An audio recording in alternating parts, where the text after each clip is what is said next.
Welcome to steno dictation. Dictation 5 second बाद शुरू होगा। स्टार्ट। अमेरिकी राष्ट्रपति ट्रंप ने ईरान के बिजली और ऊर्जा ठिकानों को तबाह करने की धमकी देने के बाद पहले जिस तरह 5 दिन तक इन ठिकानों पर हमले टालने की घोषणा की और अब कहा कि कुछ और दिन की मोहलत दे रहे हैं, उससे यही लगता है कि वे समझौते के मूड में आ गए हैं। हालांकि रह रहकर वे ईरान को धमकाते भी हैं, पर उन्होंने जिस तरह होर्मुज समुद्री मार्ग खोलने के लिए भी समय सीमा बढ़ा दी, उससे यही लगता है कि वे किसी तरह इस युद्ध से निकलना चाह रहे हैं।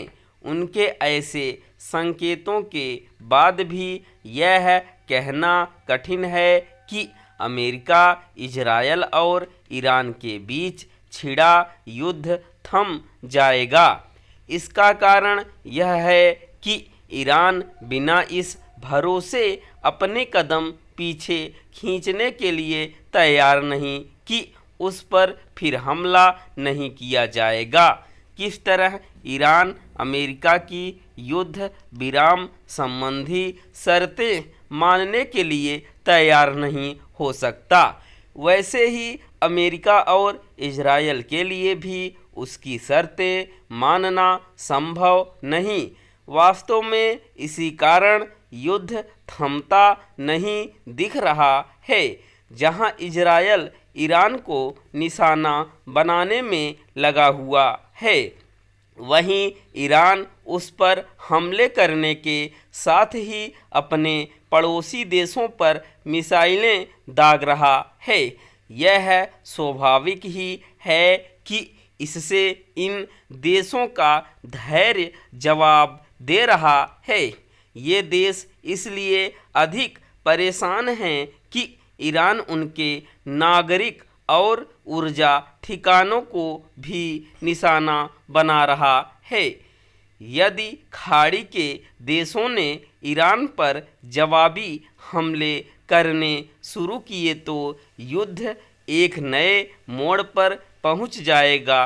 निःसंदेह ऐसा न तो ट्रंप चाहेंगे और न ही विश्व के अन्य देश, क्योंकि ऊर्जा संकट कम होने का नाम नहीं ले रहा है। इसकी चपेट में भारत समेत अन्य एशियाई देश ही नहीं, यूरोप और अमेरिका भी आ गए हैं। इस ऊर्जा संकट के लिए प्रत्यक्ष रूप से तो ईरान जिम्मेदार है, जिसने होर्मुज जल मार्ग बाधित कर रखा है, पर परोक्ष जिम्मेदार अमेरिका ही है, जिसने बिना कुछ सोचे समझे इजरायल के साथ मिलकर ईरान पर हमला बोल दिया। ईरान ने अपनी जवाबी कार्रवाई से न केवल अमेरिका, इजरायल को तंग किया है, बल्कि पड़ोसी देशों को भी। यदि ईरान और अधिक समय तक जवाबी कार्रवाई करने में समर्थ बना रहता है तो अमेरिकी राष्ट्रपति को अपना रुख और नरम करने के लिए बाध्य होना पड़ सकता है।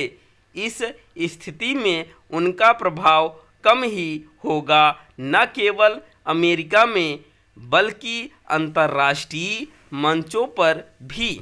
ध्यान रहे कि विश्वव्यापी ऊर्जा संकट के लिए वही जिम्मेदार माने जा रहे हैं और घरेलू स्तर पर भी उनका विरोध बढ़ रहा है। ईरान युद्ध के पहले उन्होंने जिस तरह वेनेजुएला पर हमला किया और अपनी मनमानी टैरिफ नीति से अपने मित्र देशों समेत दुनिया भर को तंग किया, उसके चलते उनकी विश्वसनीयता और साख पहले ही कम हो चुकी है। स्टॉप।